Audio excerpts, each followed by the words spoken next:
I wanted to welcome you all to the 100th episode of the Lust is Boring podcast. As we were kind of drawn close to the show, I was thinking, okay, what are we going to do to celebrate the 100th episode? Maybe have a panel of our favorite guests, maybe have party hats. But in the wake of the controversy over the recent Vatican declaration on the blessing of same-sex couples, I thought it probably made more sense to maybe put the champagne on ice for a little bit for now and kind of address the controversies, questions that are swirling around in the church. Now, to prepare for the show, I decided to go to the Vatican website and I did a word search on every church document in their library that has the words homosexuality and couple in it, as well as the phrase same-sex couple.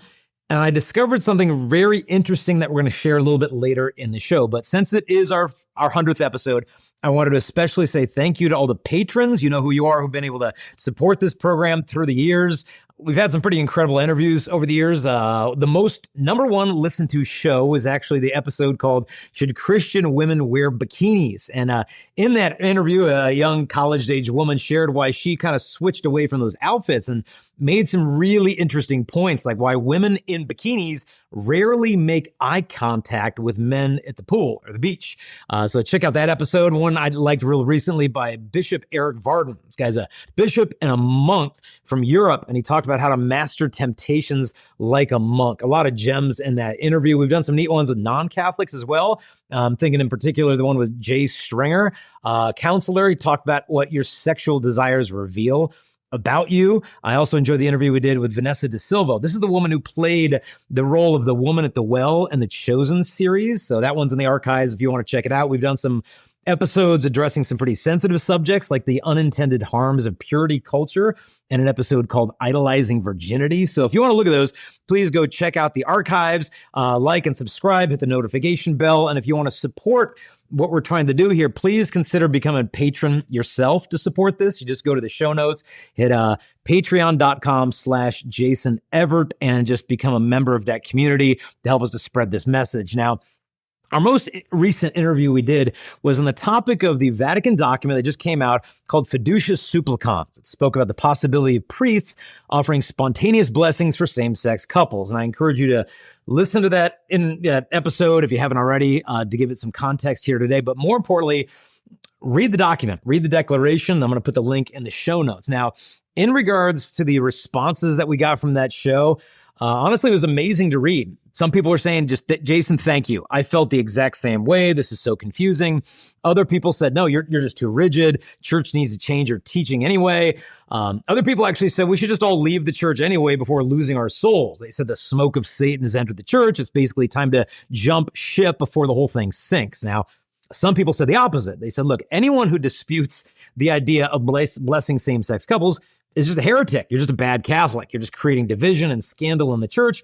You basically either need to celebrate this development or you're just an arrogant and obviously ignorant, and maybe you just never read the document as prayerfully as they have read the document. So basically responses just all over the map. And as you know, it's not only in kind of YouTube comment sections that this conflict is happening. We have cardinals opposing cardinals. We have bishops opposing bishops.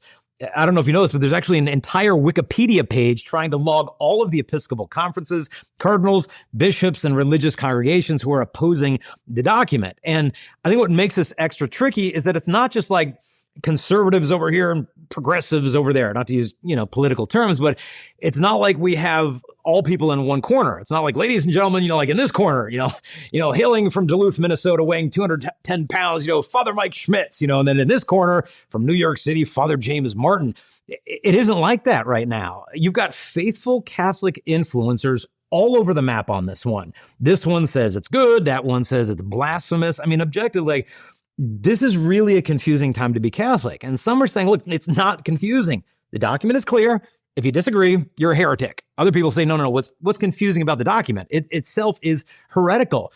And so look, first off, there's lots of good people here not seeing eye to eye, and I'm not going to sit here and pretend like I got nothing to learn. So please feel free to comment, debate, admonish, chastise, or whatever you want in the comments below. I'm reading the comments. I've been reading many of the more than 800 comments from the last show and have dialogued with many of you through that. And I want to take a deeper dive into the questions that people are asking. First off, Before we dive in, foundational.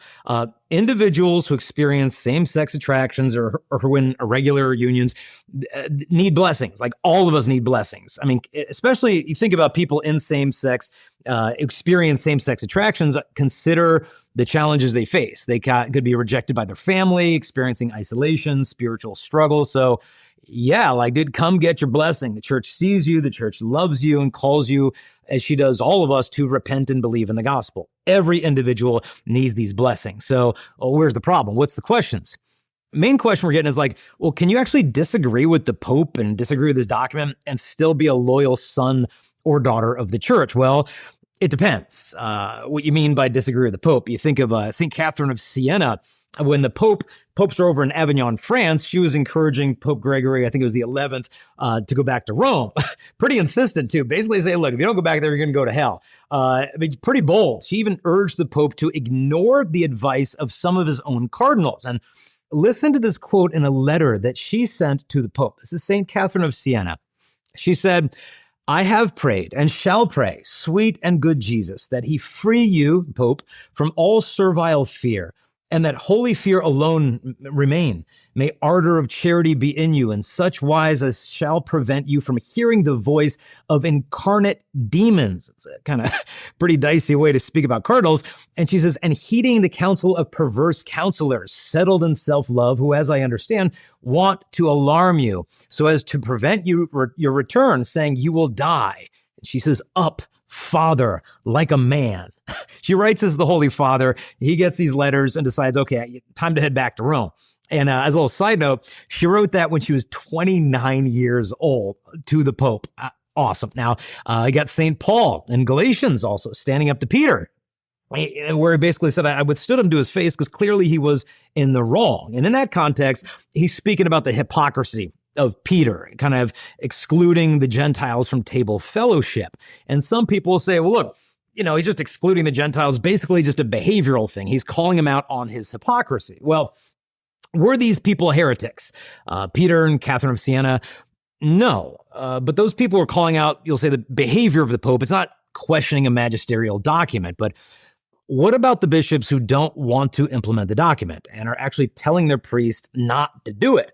What about all the faithful around the world who've kind of prayerfully read the document and objectively just feel distressed about it and what it's inviting priests to do in their parishes? Like, are these people heretics? Well, let's define our terms, okay? Code of Canon Law, this is Canon 751, quote, heresy is the obstinate denial or obstinate doubt after the reception of baptism of some truth which is to be believed by divine and Catholic faith. So, are all the bishops of the world basically heretics for objecting to the content of Fiducia Supplicans? Well, interestingly, according to Cardinal Fernandez, who wrote the document, no, they're not heretics. Well, why? How can the dicastery of the Doctrine of the Faith release an official magisterial document signed by the Pope and clergy say, no thanks? What's interesting is that although Fiducia Supplicans actually said in the original document that no follow-up clarification should be expected, well, less than 3 weeks after it was released, Cardinal Fernandez, in a press release, issued a 2,000-plus word clarification in his press release on January 4th. Now, in it, he actually addresses the issue of bishops objecting to the declaration. And regarding the opposition, here's what he said.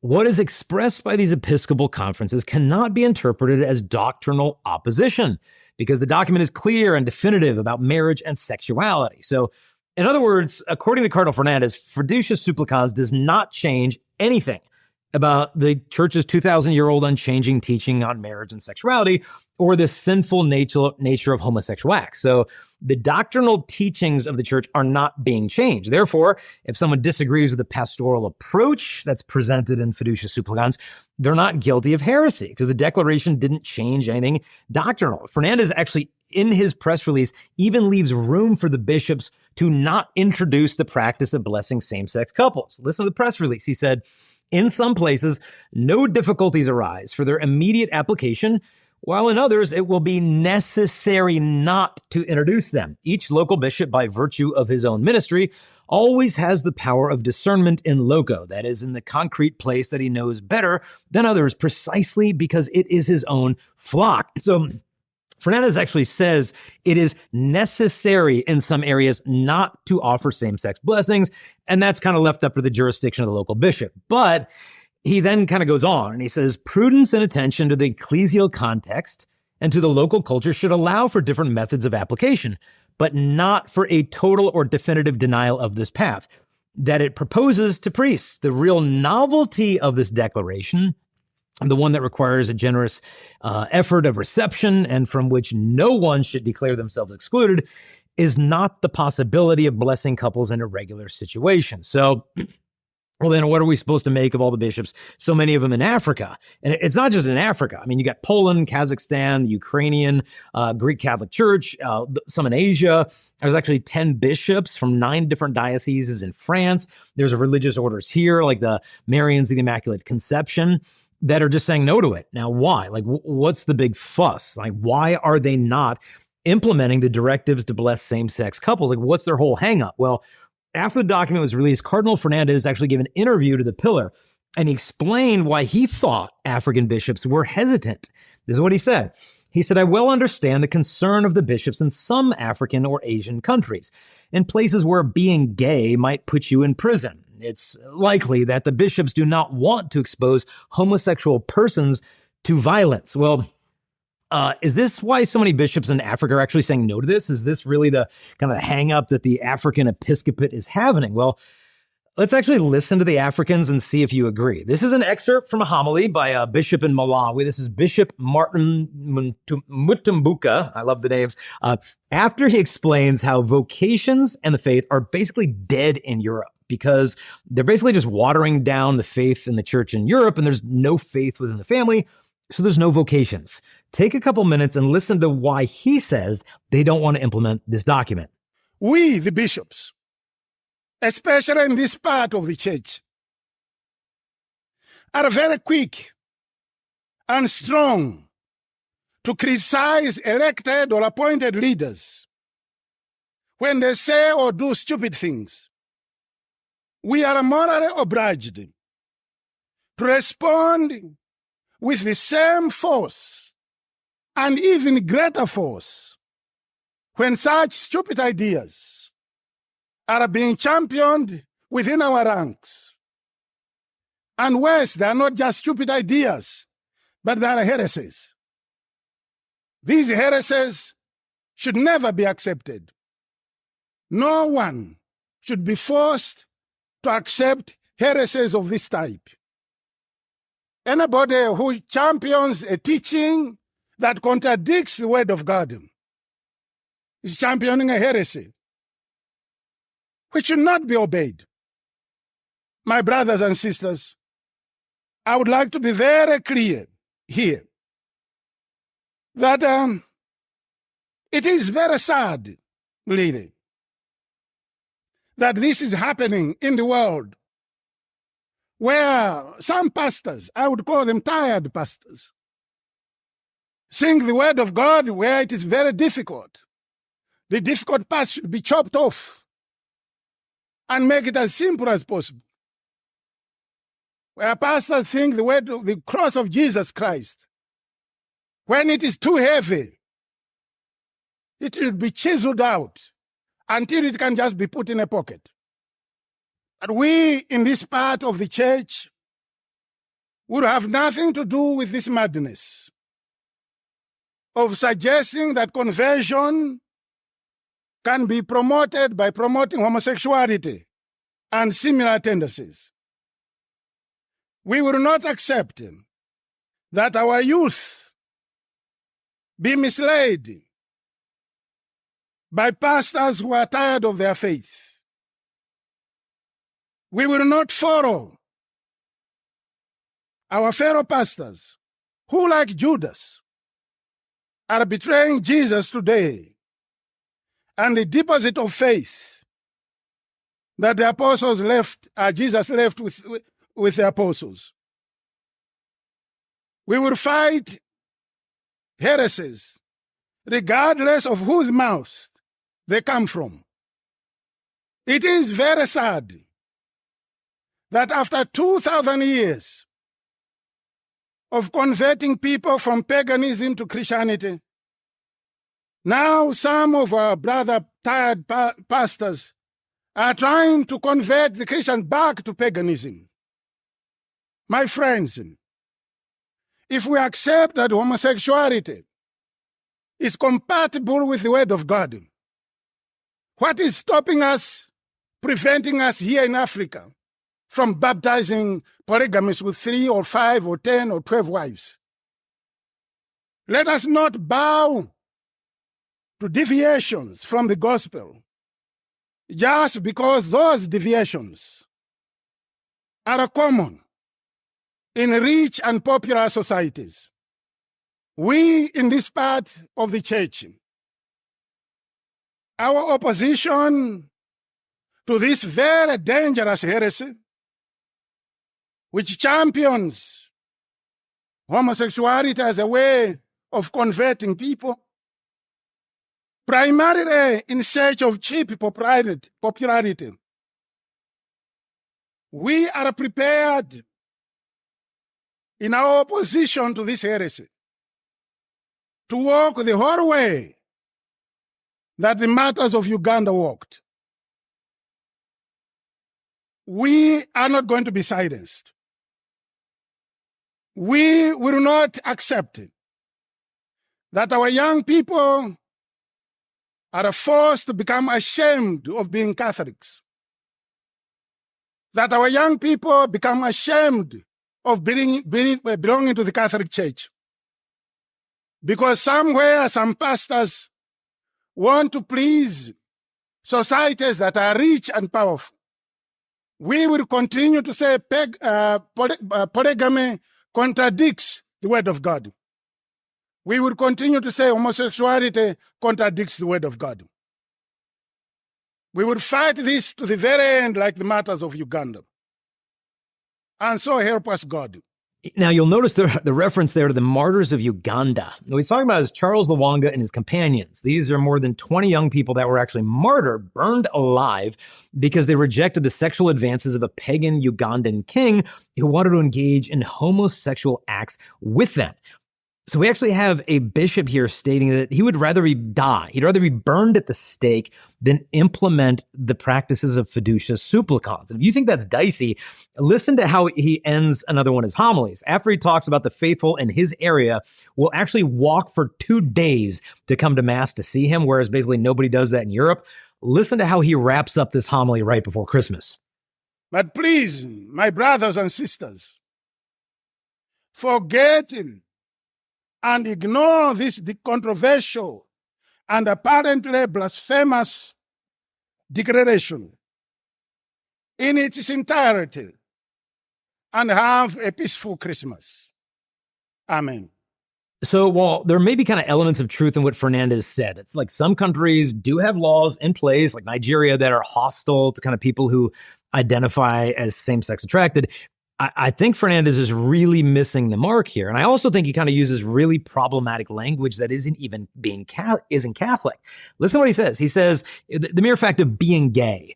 When I heard him said that, I'm like, man, I hope that just like an English translation. So I went into the Spanish, the original language in which he gave this interview. And the Spanish, it said, por el solo hecho de ser gay. So literally translating that, it says, it is for the mere fact of being gay. This way of speaking about people who experience same-sex attractions is so far removed from the Catholic understanding of man. It's troubling. A friend of mine, Hudson Biblo, has coached me a lot in terms of understanding how to speak into this subject, as same-sex attractions are kind of a part of his story, transgender inclinations. So he really knows what it's like to be on the receiving end of some of the church's language on this. And he created this kind of hierarchy of speaking on this subject that I found to be really helpful. So I kind of Hudson's hierarchy is what I call it. He says the worst way to speak about the subject is about people being gay or gay people or people who are gay. He said the problem with that is it basically cements an attraction into an identity. So if being gay is who you are, that's kind of your origin, it's your identity, it's your destiny. But if you think about it, like, just because I'm exclusively attracted to women and not guys, my identity isn't straight, right? Like, yeah, it's a word that might describe my attractions, but it's not who I am. Like if I'm a book, that's on page 57. It's not the cover story. I mean, if you're attracted to some pornographic billboard, are you a pornosexual? If you're attracted to someone who's not your spouse, are you an adulterosexual? Church doesn't really use that language. So that'd be the worst way to speak, like someone who is gay. He said the second worst way to refer to it would be people who have gay or lesbian or homosexual attractions. That's still using worldly language. He said a step better than that would be talk about people who have same-sex attractions. But still, it's a bit incomplete. If you're saying you have SSA, it sounds like a condition, like, I've got RSV or I've got shingles. It kind of implies like permanence. It's just what you have. He said the best way to speak into this is to speak about people who experience same-sex attraction. So this puts the personhood first, and it locates our attractions within the realm of human experience, rather than within the identity of the person himself or herself. This is a much more Catholic way of speaking about than, quote, the mere fact of being gay. And the fact that the head of the DDF is actually using this verbiage, to me, it's concerning. But putting that whole thing aside, some of the critics of this whole document are concerned because of the past work of Cardinal Fernandez. It's been pretty well known that before becoming bishop, he wrote a book of poetry that was called Heal Me With Your Mouth, The Art of Kissing, which is really problematic stuff in there. I mean, really nasty stuff in that. But apparently he had written worse. Just in the last couple of days, breaking news has come out on disturbing content regarding another book that he wrote regarding the morality of homosexual acts, discussing sexual details that, frankly, I'm not even going to dive into in the show. There's no way I'm even going to cover that stuff. You can go dive into it and look at it, but suffice it to say, it is extremely disturbing, pornographic content that's in this book that he wrote as a priest. And people are kind of having one of two takes on this. Like some people say, well, look, it's just in the past. Other people say, well, look, this tells us everything we need to know about Fernandez. And look, I understand both approaches. One, look, I've written bad things in the past too. Look, a little fun fact about me, I actually got kicked out of Catholic 8th grade because I wrote naughty words in a friend's yearbook. I remember having to meet with Sister Mary Richards, and I think there's no coincidence regarding her intercession for me, and now I'm writing a bunch of chastity books. It's probably her fault. So look, I get it. Sometimes you write dumb stuff in the past and you move on. And so some people say, look, let's not get too hung up on the guy's past. I mean, when God chose Peter, what did Peter say? Look, depart from me, for I am a sinful man. And Fernandez, I guess himself, has repudiated that work that just surfaced. And look, yeah, people can change. Like, has Fernandez changed? Well, that's between him and God. All I know is that the gates of hell won't prevail against the church. But let's be honest, this is a red flag. I mean, if you hear some of the content that he's writing about as a priest, it's extremely disturbing. But instead of focusing on Fernandez, what I really want to focus on is like, why are so many bishops around the world refusing to implement the declaration? Well, the document says it wants to not just broaden the practice of blessing, but the meaning of blessing. Now, why is this a problem for some people in the church? The Ukrainian Greek Catholic Church, they issued a statement. It says this: according to the traditions of the Byzantine Rite, the concept of blessing means approval, permission, or even an order regarding a certain type of actions, prayer, and ascetic practices, in particular, certain types of fasting and prayer. So to bless a same-sex couple within the Byzantine Rite is the equivalent of approving of them as a couple. Now, this is how a lot of non-Catholics view the word blessing. Like, can I have your blessing to marry your daughter? You're not really looking for a blessing. You're just looking for approval. It's not like when you say that to your future father-in-law, he'll be like, well, now bow your head and receive my blessing. You just want the guy's permission. Now, to be fair, Fiducia Supplicans is clear. This is not the sense in which they are using the term blessing as legitimizing the sin. It repeatedly says that we are not, in this blessing, legitimizing sin. It rejects the idea that the couple could kind of get civilly married, have a priest on hand, and have him kind of sacramentalize it.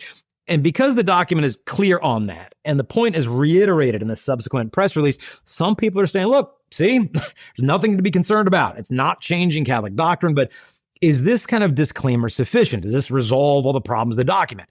According to many bishops, no, this does not resolve the problem. They know that the document is not allowing priests to celebrate gay marriages. They understand what it says. What they're saying is something similar to what the church wrote in 1986. This was in a document on the pastoral care of people who experience same-sex attractions. Listen to what the church said in 86. With this in mind, this congregation wishes to ask the bishops to be especially cautious of any programs which may seek to pressure the church to change her teaching. even while claiming not to do so. So basically, it's the idea of insisting upon a teaching while simultaneously theologically undermining it. And to me, it seems like this is happening, but people are so focused on what the document says it's not doing. We're not doing this, that they're kind of missing what the document is doing. So what's being said? Well, for one, what's being said is, I would say, intrinsically and objectively confusing.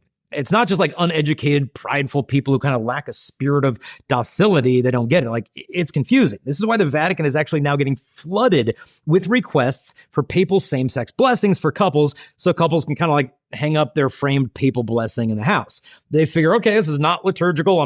It's not necessarily for a couple who's been civilly married. I mean, if you get a blessing for your birthday, why can't you get a blessing for your same-sex or irregular relationship?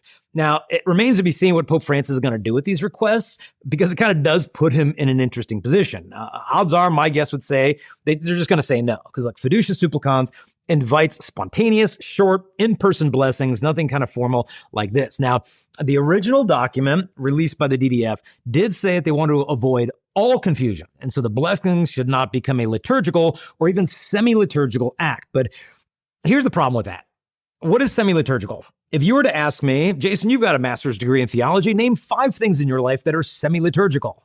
I'd be like, my Christmas tree? Like, I don't know. Like, how's it working? Like, look, people don't think like this. When millions of people saw Father James Martin's photo blessing a same-sex married couple on the front page of the New York Times, then him on Good Morning America, do you really think that they thought, oh, well, there's nothing to see here, that's not even semi-liturgical? Like, people don't think like that. I mean, did the Vatican not see this coming? People believe what they see. I mean, what are children supposed to think if they see their priest bestowing a blessing like this after Mass? Well, the document says, well, it needs to be implemented in such a way that avoids scandal. But what if the practice itself is the scandal to the universal church? Because, look, people believe what they see. And here's the deal. I've spent the past 25 years mainly talking about chastity to teenagers. Now, if I wanted to get young people to basically reject the church's teachings on same-sex marriage, here's what I would do. You give me a Catholic high school, okay? And I'm going to hire a charismatic, lovable theater teacher who is in a same-sex relationship. And within 4 years, you will see this will do more to change the student's view on gay marriage than if you had hired the entire conference of German Catholic bishops to overturn church teaching in a theology class and had the Belgian bishops in charge of campus ministry. And so while some people are kind of busy seeing this as like this victory against the Germans and the Belgians who are trying to redefine marriage, I don't think it's something to celebrate if you understand how to undermine theology. And here's the basic reason. Teaching follows practice. Now, do I think that the church is going to change its teachings on same-sex marriage? No, I don't. Why? Because it won't. Why? Because it can't. But some people are still going to try. And this declaration, as Father James Martin said, is a step in the right direction. But it's like, okay, well, a direction towards what? I don't know if you remember, but in 2018, Father James Martin was talking about men kissing during the sign of peace during Mass. And he said, I do hope in 10 years that you'll be able to kiss your partner or, soon to be husband. Why not? Okay, that's his prediction. I was like 4 years away from when he's hoping this will happen. So for some in the church, like him, I think the goal is basically just to normalize same-sex relationships. And although the document says it does not change church teaching, I think it's fair to ask, but could it undermine it? And this is why so many laity and bishops think that it does. In 2021, the Pope issued an answer, replying to a question from some cardinals about blessing same-sex unions. And here's what they said just 2.5 years ago, quote, it is not licit to impart a blessing on relationships or partnerships, even stable, that involve sexual activity outside of marriage, i.e. outside the indissoluble union of a man and a woman, open in itself to the transmission of life, as is the case of the unions between persons of the same sex. Now, pause. Let's read that again. Quote, it is not licit to impart a blessing on relationships between persons of the same sex. Now, in context, it's speaking about a formal blessing on same-sex unions, but it goes on. It says, the presence in such relationships of positive elements, which are in themselves to be valued and appreciated, cannot justify these relationships and render them legitimate objects of an ecclesial blessing, since the positive elements exist within the context of a union not ordered to the Creator's plan. So it's basically ruling out an ecclesial blessing for these relationships. Why? Because even though the positive qualities are present in the relationships, why? Well, because it says the good qualities of the relationship, quote, exist within the context of a union that is not ordered to the Creator's plan, and the relationship itself cannot be justified. So basically, the church could bless the individuals who are in a same-sex relationships, but the relationship itself cannot be blessed, the object of blessing. Now, why? Well, because it's not ordered to the Creator's plan. So the main issue here is that we're now blessing the relationship and not just the individual. Now, some people will argue with that. They'll say, no, we're not blessing the relationship. We're just blessing the individuals. Well, Cardinal Fernandez actually said the opposite. In his interview, The Pillar, he said the blessing is for, quote, this relationship. Now, some people will retort, well, look, the couples are being blessed. The union is not being blessed. Well, what's problematic about that? Well, here's the big problem. You can't bless sin, right? We all agree with that. But now you can bless same-sex relationships. Therefore, same-sex relationships must not in and of themselves be a sin. I think it takes almost like an Olympic level of mental gymnastics to wiggle out of this. And some people would agree with this difficulty. I mean, how can Pope Francis in 2021, in reference to blessing same-sex relationships, said God cannot bless sin, but then come out with this? Isn't it a clear contradiction? Now, I would say, and I know this is an unexpected twist, no, it's not a contradiction. The Dubia response in 2021 does not contradict fiducia supplicans any more than in the sport of volleyball, a set contradicts a spike. Now, why would I say that these things are not in contradiction? Go back to the Dubia response 2021. It says the church does not have and cannot have the power to bless unions of persons in the same sex in the sense intended above. This leaves a gaping hole for the church to bless relationships in another sense, which is why Fiducia Supplicans said its real novelty is the alteration of the word blessing. So it still stays true. No, we can't bless the union in an ecclesial way, but we can still bless it this way. So this doesn't, to me, still get us out of the woods, though. It still causes confusion and scandal, even if it's a spontaneous short blessing, not an ecclesial one. Now, why is it still an issue? Well, think it through. Is it a sin for a wife to be in a committed romantic relationship with a man other than her husband? If it is, and you can't bless sin, how can you bless them as a couple? What if the real husband of that woman is there at church too, and their kids are there? Should we just make sure he and the kids don't see the priest blessing his wife and her lover? It's a problem. Well, I mean, what would a blessing look like for like a man who's kind of cheating on his wife with 3 mistresses? I mean, what if he comes to the priest and said, hey, hi, Father, look, I know I'm in need of grace. I'm destitute. I'm in need of God's help because of my frailties. Can you bless my relationship with these 3 lovely ladies? Is that a problem? I mean, we can do it in private. The blessing can be really short. We won't wear any wedding garments. Are we kind of good? And in response to this, like some people reiterate, like the document is not legitimizing the relationship. It's just blessing what's good in the relationship. But again, listen to the logic of the 2021 reply of the DDF. It said, the presence in such relationships of positive elements, which are in themselves to be valued and appreciated, cannot justify these relationships and render them legitimate objects of an ecclesial blessing, since the positive elements exist within the context of a union not ordered to the Creator's plan. Now, again, to be clear, in its context, the speaking of ecclesial blessings rather than Fiducia's Supplicans idea of spontaneous blessings. But still, it's kind of like saying, look, you can't bless a drug cartel just because like El Chapo offers comprehensive healthcare coverage for his drug dealers. Like you can't do it. There's positive elements, but you can't bless the entity. You can't like bless a man and his 3 mistresses, even if he does provide them free housing and really nice jewelry. Like the line of thinking just doesn't work. And some are going to insist, but look, the priest is just blessing what's good, like the friendship. Okay, so we're just blessing same-sex friendships now? No, like we're blessing the relationship. Look at the language in the document. It says the priest could pray that within these relationships, the couple would receive blessings of health, peace, prosperity, a spirit of dialogue, patience, and mutual help, that the relationship may be purified and may mature along the lines of God's plan. But here's the $1 million question. Does a romantic, committed relationship between 2 members of the same sex or between a man and his mistress need to mature, or does it need to end? And I think that this is what no one's talking about. Like, dude, forget how confusing this all is to the average Catholic who doesn't experience same-sex attractions, or how confusing it is to non-Catholics who just kind of read the media headlines. Think about how potentially confusing this would be for people in same-sex relationships.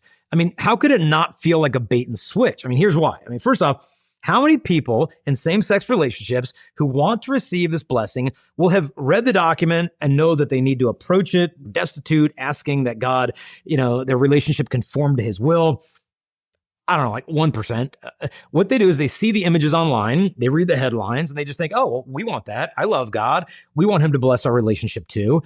But if the church really believes that they need to end their committed romantic relationship in order to fulfill God's will for their lives, why is the church blessing what it actually just wishes would end?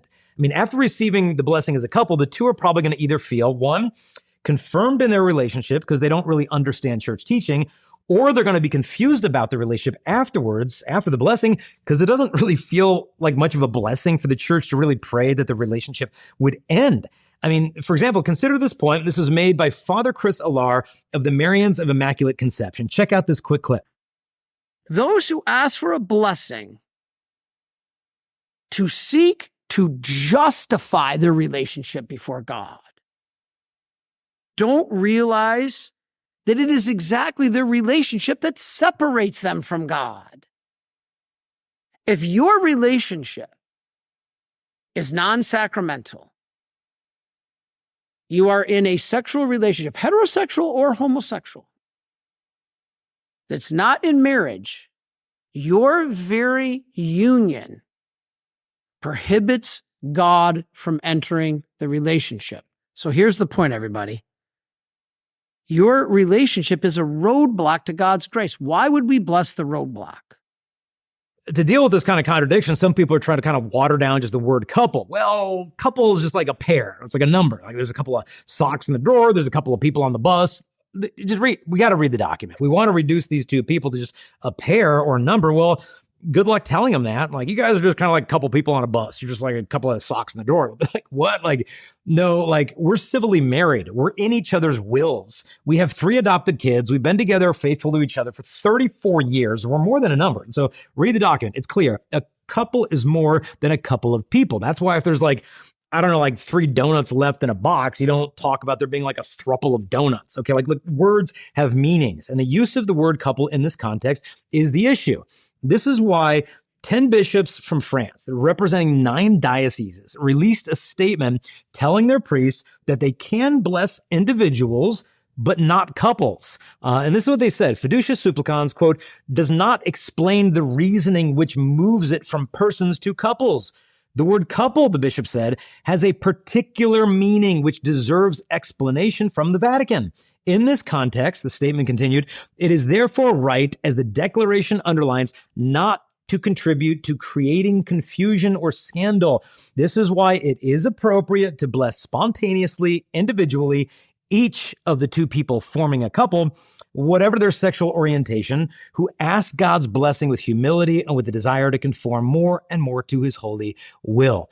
And as if all this like clarification isn't kind of frustrating enough, some people will point out, look, the document says it's not blessing the union, it's just blessing the couple. Well, what's the problem with that line of thinking? Well, honestly, what's the difference, right? Is it only a union if they've been civilly married? Well, then if so, then you're basically telling me that the couple who maybe got married in Las Vegas after meeting at a bar 3 hours earlier is more of a union than the same-sex couple that's been cohabiting since the 1970s and isn't technically married in the eyes of the state.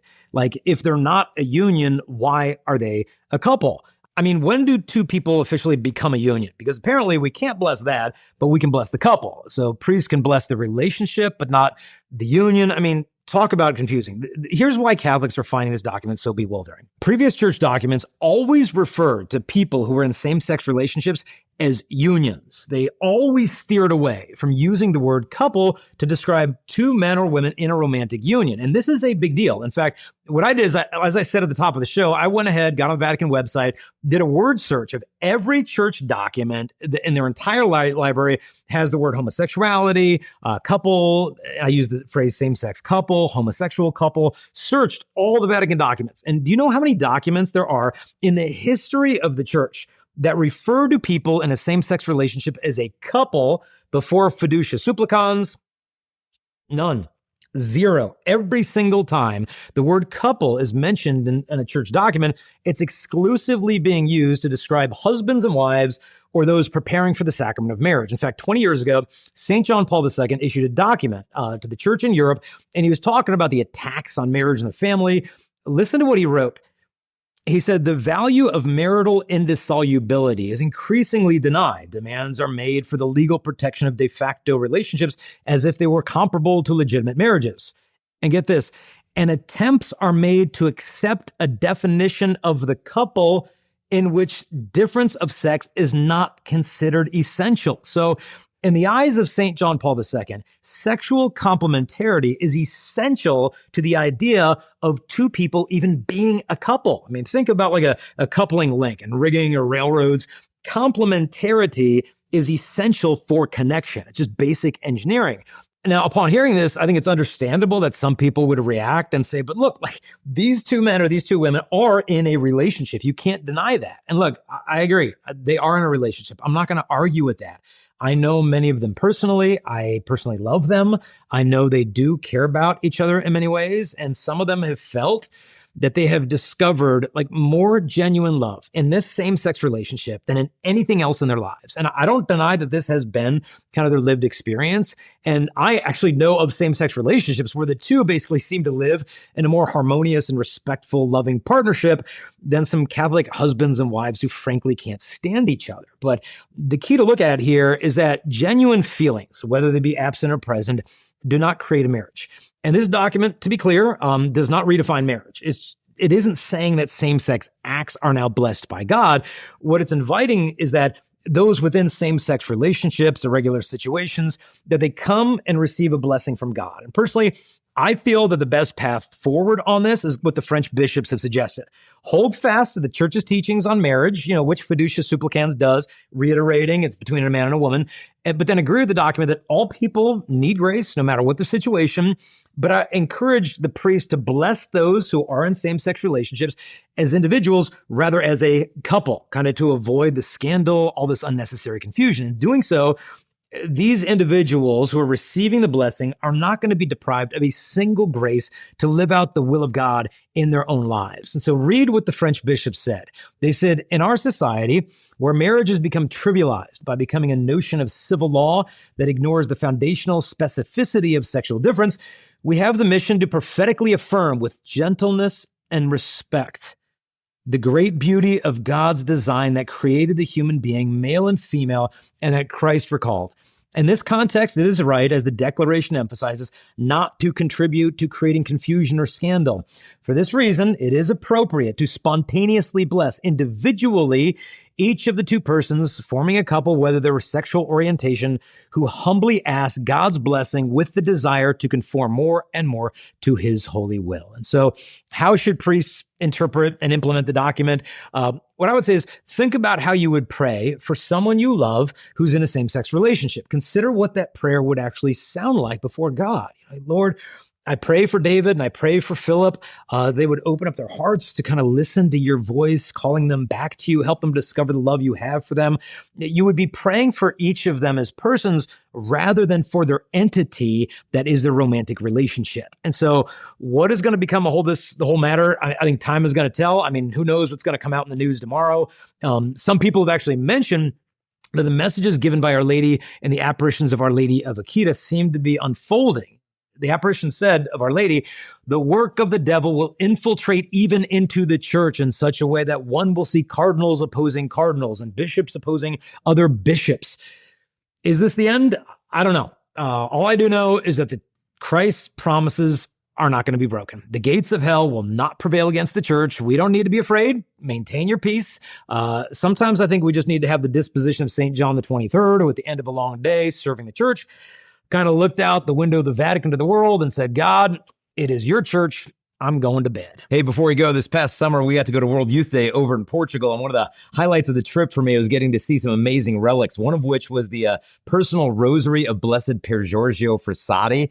And instead of just getting to look at it and touch it, I was actually able to hold it and pray it for a while. I got to actually pray a decade on his rosary and, walk around. I wish I could have kept that thing, but the stingy people who ran the relic exhibit wouldn't give me Pier Giorgio's personal rosary. So I came back and I thought, hey, well, why don't we make one just like that and make it available? So we worked with the team over at Catholic Woodworker, which is an awesome organization where they make these rosaries that are, I'm a bit of a rosary diva. Some I'm like, that's too heavy. That one's too light. This was literally just perfect. And they were able to customize, make this rosary using the same type of crucifix that Blessed Pier Giorgio had on his, a centerpiece like he had of Our Lady and a little medal of a Blessed Pier Giorgio Frassati. And so they're giving these things away. They've given us, I think, like 50 or 100 of these things for free. And so we are going to be giving these away for free to anybody who supports this mission that we're doing on Patreon. You just go to patreon.com/Jason Evert. We'll put the link in the show notes. If you support us at any amount to keep this show going, we will just personally mail you one of these things for free. The value of this thing is, they're pricey rosaries if you get them off the site, but honestly, worth every single penny because how beautifully these things are made. But we'll just send you the thing for free. And so just support us on patreon.com. Get a free rosary modeled after Blessed Pier Giorgio Frassati's. And also through your funds, you're able to support a good cause in helping us to get this mission out to the church and the world. God bless. And don't forget, at the end, if you could like, subscribe, hit the notification bell. That helps this video and the other ones we do be shown to more people. God bless. Before you sign off, I want to let you all know about a really exciting giveaway that's taken place. Franciscan University of Steubenville, their youth conferences, will be giving away 2 free tickets to the youth conferences to teenagers. Now, I've been speaking to these conferences for more than a decade. They're awesome. They're absolutely life-changing for the teens. It's 3 days of talks, of worship, adoration. They've got these events all over the country throughout the entire summer. And so if you're a parent and you want your teen to encounter Christ in a deeper way, maybe you're a youth leader, want your kids to maybe start some fundraising and get the whole youth group to go, enter for your chance to win 2 free tickets for your teens to go to a Steubenville youth conference. Just hit the link in the show notes, enter the information, and I hope you win the tickets because, man, it's going to be an incredible event. God bless.